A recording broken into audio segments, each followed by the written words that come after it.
It's summertime. Yes, Right? clearly. It's hot outside. My pasty Scottish complexion requires SPF 50 the minute I walk out of the door. Um, it's important, though, to wear sunscreen when you're sitting on a patio. And today, we're going to talk Or about patio. hats. You could get it. Or hats. Yeah, hats as well. So, but restaurant patios, do they help? Do they hurt? And then, especially post COVID, what's have they reshaped the industry? Have they did they save the industry through COVID? So, yeah, what are your thoughts? Well, there's a lot there to unpack, but I think if we think about patio and COVID in particular, then I would say absolutely the I think the patio certainly saved many of the small restaurants. Do I think that we still need some of these patios now? I don't know. I mean, I'm of two minds. The street front patios where they've taken over a parking lot and put in and now they're there. Do I really want to be in the middle of Water Street and or so I don't know. I think that I like being outside. And is it does the service suffer because they're still going through that one person door back and forth and they got to get through the host stand and it's pardon me, excuse me, skip the dishes guy. I got to get through there to serve tables. And so is the service really there?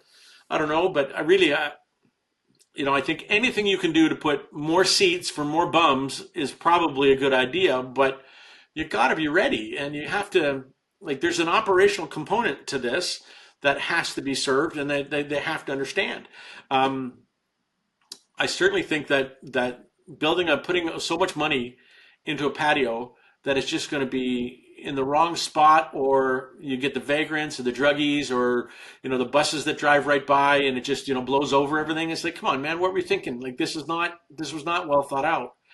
But on the other hand, you live where you live. Your restaurant is where like you can't just change locations now because you're allowed to put a patio. So let's do that. But I think there's a lot of folks that have done a really great job of building into the alley and dressing it up. The pawn shop, for instance, on Granville Street has done a great job with creating space back there. Um, Adonis has done that. So there's a lot of places that have built out the back rather than out the front. And in some cases, they've been able to do both. So I think that there's some smarts behind it, but it's a lot of money. And patio season's really what, 12, 16 weeks, maybe. So are you gonna get your ROI out of that? Is the city gonna let you leave it up all summer? Like some of those patios that they put out on the street, they want you to take it away in the wintertime. Like they want you to, like, what do you mean take it away? Like, what do you do? So I think that some of those regulations can be really, really tough. I think that there's a lot of money there about building it and storing it and doing that. That is all of a sudden now you got to worry, is the return going to be there? And so if you've done the math and you've figured it out, hey, more power to you. But I think it's more complicated than, wouldn't it be great if we sat on a patio? Yeah, well, even from like an urban design perspective, those the ones that are dropped out, especially on like an arterial road. I mean, especially from the industry I'm in now, like those terrify me, right? Because you got people like whipping past them, like doing 60, 70. Like, I mean, if something happens, there's not much. I mean, yeah, they may have a little concrete barrier. There's not much between you and that vehicle coming crashing through the patio. So those ones make me terribly, terribly nervous. So that's that's the dark side of them, I suppose. Then the other thing that comes to mind too. I mean, if you're a mid scale, upper scale restaurant. I mean, does it fit your? I mean, yeah, it's attractive to put a patio out, but does it fit your brand to be on the Right. sidewalk, or even out on the street front there? Is it? So I think restaurateurs have to ask themselves that question. Okay, yeah, is the juice worth the squeeze, right? If I put this patio out there, is it sort of confusing my branding and my messaging, right? But that said, patios, usually equal sunshine. Sunshine usually equals margaritas, right? And alcohol sales, drive higher average guest check and bigger margins. So I mean, there's certainly advantages to doing it if you have the real estate and the opportunity, right? Well, I know out here in South Surrey, where I live, there is a mall area, and they've got a lot of takeout styles. They got the shawarma, they got the Mexican and the sandwichy, and so they've got all that. And then the landlord has put out patio tables and such all the way around in this one area, and they got music night 2 nights a week. They got a guy out there, and I thought, geez, well, that's that's really nice if because the entire neighborhood benefits. And now it's like, hey man, do you want to go to Chipotle and get takeouts? Well, instead of bringing it home, let's just sit over there and enjoy it. And I think that, hey, you know what, that's great. And you now, especially with these restaurants getting so expensive, that maybe it's just cheaper and easier to go and get the takeout and sit at a table there and be able to enjoy the full patio experience without having to get into the service side of it where you're not going to tip because if you do that you're not tipping 20%. So the moment you've done that you've already saved gratuity. And I have a rule about gratuity: if I'm standing up when either I order the food or receive the food, then there's no tip. That's kind of my thing. And so, but there you could use the app if you're one of those that are excited about apps. Go to Chipotle app, order it. It'll be there when you get there. And then you just sit down at an outdoor table, enjoy the guy with his guitar, and have your taco or burrito or whatever you ordered. So I think there's a good blend there. I think there are opportunities. That is the first one of those like that I've seen. But I thought that was a great idea, and I hope it's working for him. Hopefully, it's driving traffic from the landlord's perspective. Hopefully, it's driving traffic into those buildings, and the landlord ends up making more money. And I don't know who buses those tables, but somebody does. But I thought it was well done. Yeah. Well, that leads me to sort of the next thing, and you and I being former restaurant operations guys, right? The patio adds a layer of complexity depending on your size. But even in a smaller place, I mean, if you've got a server that's got tables inside and then you got tables outside, then they're sort of splitting their section. That's they you have to consider is there's longer walks, slower turns. Service is inconsistent. If the weather's sort of questionable, but you have some hardcores that really want to be on the patio, your servers basically are inside, and those people outside getting neglected. Like, you've got some experience with that. But it's hard to say no. I was in a restaurant earlier this week working with a client, and the opening server was there. She got everything set up and everything was good. But the first three tables that walked the door said, "Can we sit on the patio?" And she was like, "Well, the patio's not set up yet, and because it's really not, it really wasn't a very nice day." But the first three tables all wanted to sit out there, and you know what? Like if that's what brought them to your restaurant, you can't. You have to get out there. So, she was behind from the word go, and but if you're going to have it, be ready and be ready for that option because I think if you had patio seekers trying to sell them on a nice table inside, be your best table. It's not gonna go. So I think that being able to that setup procedure, I think that's certainly a component. I think if you're bringing in extra staff because you got the patio open, you have inside, is the patio going to drive more people, or do you just have to move around the labor you've got? So look, instead of bringing in a third server, we're just going to say both the two servers we've got, both of you have a little bit outside and a little bit inside, because we're still only getting 30 tables for lunch. It's just some are going to be in and some are going to be out, rather than having to bring in another server and now you've got 30 tables divided over three people versus and then be ready for the push. I know there was lots of times when we were working the restaurant that we had a set server schedule, and then we had on calls where we said, look, the staff have to call in at 4 o'clock, and they have to be able to be here in an hour. So the earliest patio start could be 5. And that worked out really well most of the time. But there were more than once where we brought a bunch of people in because it looked like it was good, and then the wind picked up and no one would sit outside, and you end up even to have to redraw the floor plan and send everybody home. And then, or the other side of it where it looked like it was going to be wet and it just really wasn't going to be good, and then all of a sudden the wind dies down and the Lord opens up the sunshine and we get hammered, and we're on the phone going, hey, I told you I didn't need you, but get your ass in here. So it really is one of those. I mean, how many conversations do we have sitting out on the point going, what do you think? Yeah? Two sections, three sections? So you just have to have a plan A, a plan B, and plan C when you're talking about patios. But it's one of those things that, especially if the patio, at least where we were, the patio was part of the restaurant, not this detached thing. And then you're out of sight. Like, sometimes when I've used those patios, I just feel like I get forgotten because like I can't see the server from my table. I can't see the kitchen. Like, did she forget about us? Like, I don't know. Did I say something wrong? And probably, and like I don't know. So is she coming back? So I think there's that. I think that there has to be a service level component, and maybe other people just don't care the way I do. But I Yeah. think it's Well, I tough think being we outside.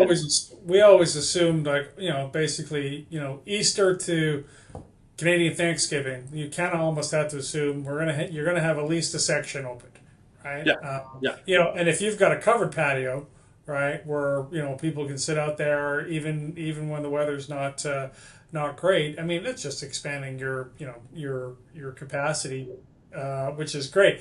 But expanded capacity is awesome. But you say the weather looks dodgy. You make the call not to bring people in. Maybe you have a line cook that's on call as well, and you decide, okay, I'm not going to bring that guy in, right? But then you get smoked, right? And all of a sudden you're doing 30% more than you originally planned, right? Then you got to suck it up and you got to go on a wait. And I know that people don't like to do that. They'll avoid a wait at the host stand at all costs, or they say, look, I can't open that section because we didn't anticipate being getting this kind of volume, but that happens. But I would rather be honest with the customer and go on a wait and make sure that those tables get hit the dining room in an orderly fashion where because you're going to screw the server, you're going to screw the kitchen, the bartender gets screwed, nobody goes home happy, including the guests. Then what are you doing? Like you can't afford not to have or have that kind of review online where it said, I went to Steve's Pub and Restaurant and they just ignored us the whole time versus you know all the good work that can be done. Yeah, I think too. I mean, restaurateurs have to, when they're thinking about either putting in a patio or even when they're just sort of building from scratch. I mean, you do the math based on how many seats you're going to have in your dining room. What's your kitchen capacity and what's your output going to be look like. But then you add that 30% more seats, 40% more seats, what have you. Right? Is your kitchen designed to and equipped to manage that and execute. And then also, what I think some places don't consider is your menu designed to execute and serve that patio the way you need to, especially if you're doing it's summertime, you're doing lots of volume. Like, do you have stuff that is your menu small enough, right, or are you too big, right? Well, the menu size really is about whether a kitchen can execute. But just do you have enough of them? Like, do you understand? Like, I'm a big well, my philosophy on the host stand, and that shouldn't change. I don't care how big the dining room is. You have to seat in a paced way, otherwise you're going to bury the kitchen. So a lot of times, I would just take menus off the floor because you can't see the table without menus. And now maybe that's changed because people can use the app and stuff like that. But I really would control the seating by hiding menus, just to slow the servers, just to slow the hostesses down. And what I was doing was not trying to artificially create a wait. I was trying to give the kitchen a break. I was trying to say, hey, look, we need to slow the pace of the tables arriving in the restaurant because everybody arrived in the same hour, but it takes 90 minutes to serve a table. So like we're not going to get the turnover. We're going to have to go by the end of that first turn. We're going to be on an hour wait. We're going to go from a 5 to 15 to a 90-minute wait. Well, it's better to just put everybody on a 5 to 15-minute wait and peel that back slowly and consistently and let the flow deal with itself than it is to overtax the kitchen, overtax the bar, overtax the server. So, but the question that always comes down to for me is ROI. If you're going to add a patio, is it going to drive more clients and the guests? Okay, if you are a taco and tequila place, is a patio going to do that for you, or are you going to get the same amount of customers coming in, or is having the table having the tables up front with the fun logos, and you've done a great job with the setup, and you got the umbrellas, and people are going by saying, "Hey, like that looks pretty good." Like, is that like that in and of itself can be advertising? Not only that, hey, we're open, but this is the kind of place we are that you don't from the street you don't get to see that by looking in unless you're looking in the door. But driving by, you go, "Wow, I didn't notice that place before," and look at that patio, it looks pretty good. At least, even if they don't come tonight, maybe you get it later. You understand what I'm saying? Is that am I making myself clear? Because the advertising is a component. I remember at Monk's driving over the Cambie Street Bridge, seeing the front deck full of umbrellas. Man, you couldn't. I mean, you knew we were open. Wow, like it was something. Well, yeah, I mean, what do the kids say nowadays? Vibes matter. What vibes is your patio putting out? And and again, I think when talking about branding and your look, I think you again need to be consistent. Can you deliver the same level of attention and quality on your patio as you do inside the dining room, right? And then if you've got some nice club chairs and lounge chairs and stuff in your dining room, you can't just have patio the picnic tables outside, right? Because one of these things are not like the other. That's right. That's be an extent. It should be an extension of the dining room experience. Yeah, Absolutely. it absolutely has to, and I think some restaurants are a little hit and miss on that, right? Where it's we'll chuck a patio out there and we'll try and do it as and cheap and cheerful as possible, and they frankly just miss the mark because then their branding and their messaging is inconsistent, right? You're having a different experience, from inside to outside, and to me, I think that's a problem. Yeah. Do you see that a lot? I mean, have you got examples of places you've gone to that you've been where you go, this isn't making sense? It's like you're inside, you got white linen, outside we're sitting on patio tables and we're drinking out of paper cups. Like, have you seen that kind of dichotomy? Yeah, I don't know if it's been that far with the paper cups, but certainly stuff where you go out and the patio, you're sitting on the patio furniture and there's these like sort of metal mesh ones that are sort of folded collapsible and they look like they haven't been replaced in a number of years, and just the quality of the furnishings outside don't match kind of the quality that you've got inside, right? And I think that's something, if you're gonna, I say all the time, if you're gonna do it, do it right, right? So you need to invest in making sure that your patio is an extension of the experience people get in their dining room. And it comes to comfort, right? Whether do you have space for the proper heaters, right? If people get out and are standing outside, to not as many people smoke nowadays, thankfully, but are people just standing next to getting up and standing next to your patio and smoking? Yeah, Is it's that something terrible. you got to think about, right? Bugs, noise, that kind of stuff, right? So all that is a factor I think restaurants have to think about when they're investing in putting a patio up. Because if you do it right, awesome, right? You're going to get an ROI. People are going to be happy, and it's going to be your busiest section from, like I said, Easter to Thanksgiving. Well, and a lot of these smaller patios, and I admit that I get that they're small, but they need a little service station outside, and I rarely see them. So everything that the server needs, he's got to go back inside for, rather than everything from roll ups to water and everything else. Why if this is they got 6 or 8 tables outside, that is a section.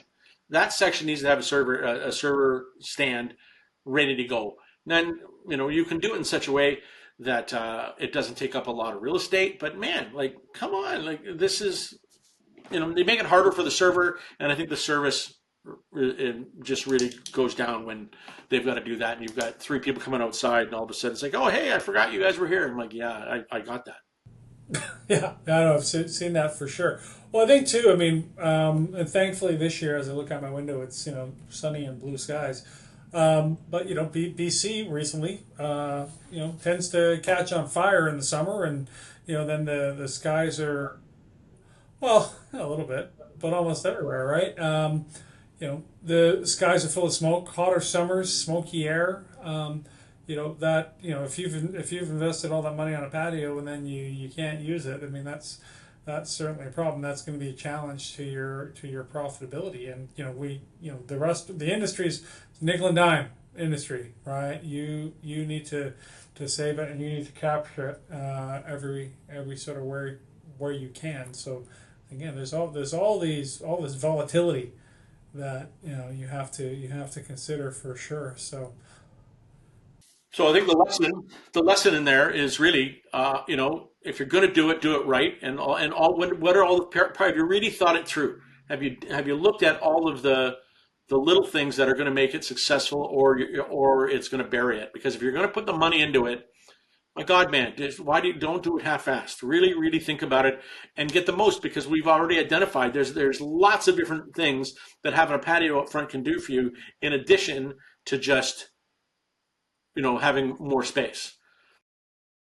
But if you do it wrong, think about where your restaurant's located as well, and if you don't have a patio and you're putting one in, you know, maybe not everyone will agree. I mean, if you're applying to the city and you to take up sidewalk space or take up road space, and people are going to lose parking, whatever. When people lose parking spots on their road, they lose their minds, right? So, is your neighborhood, is your community going to be as open and welcoming to your patio as you think they're going to be as well? So I think all these factors, I think, need to come into play, right?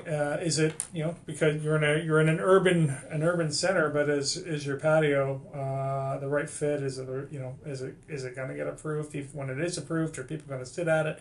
All that sort of stuff, and then not to mention insurance, liability, right? If you're expanding your footprint, well, you need your liquor license is going to have to get amended as well, right? what about a server coming out the door and gets run over by one of those scooter machines? Don't get me wrong, I've ridden those scooters. They're a ton of fun. They do, but nobody's trained. Nobody's wearing a helmet. Like you could, and they're coming right through what is now going to be your service thoroughfare. So no, I think all of those things. And you know what? I think if I was going to do that, I would literally put out some cones and go and sit out there for an hour and just say, what is happening out here? Like, what is going on? Would I want to sit here and have dinner? Well, what's it going to take, right? Who's walking by? Because if you're in Gastown and all you're going to do is the vagrants are going to be coming up to you every 15 minutes saying, "Hey, are you done with that?" Then you know what? That's not part of what you're trying to do. Then maybe this is not a good idea. Yeah, no, for sure.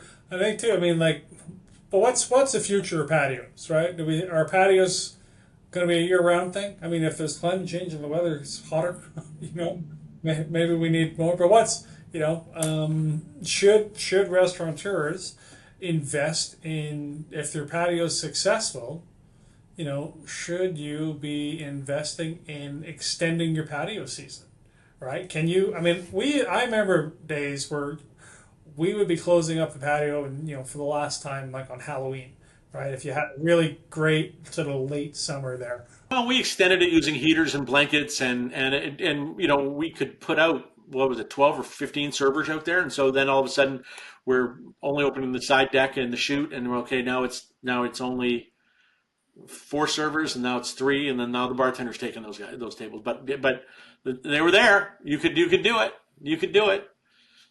Heck, the Olympic year, we could have sat that front deck, no problem, during the Olympics. Oh yeah, well that was the warmest February. Like remember they had to truck in snow Exactly. with Cypress. That was crazy. Uh, Exactly. We could have sat it. oh, for sure, for sure. But yeah, so I mean, I think for me, sort of the takeaway here is that I I think overall they're going to be a positive for restaurateurs. If you can put more seats in your restaurant and you can continue to serve those in a consistent manner that is consistent with what you're doing in your dining room, and your kitchen can execute and your staff can execute, then it's just going to be a net benefit for you. And then, yeah, if you're able to extend that patio season, then absolutely more power to you. But I think it's important for people to consider that. Hey, can I do this? Can I execute it? Is it gonna be right, or am I going to have one of those bad patios that is nobody likes and nobody's going to want to sit on? And I've thrown good money after bad on this patio. So something for sure to consider. But a margarita on a patio. Hey, there's no argument there. Margarita, good.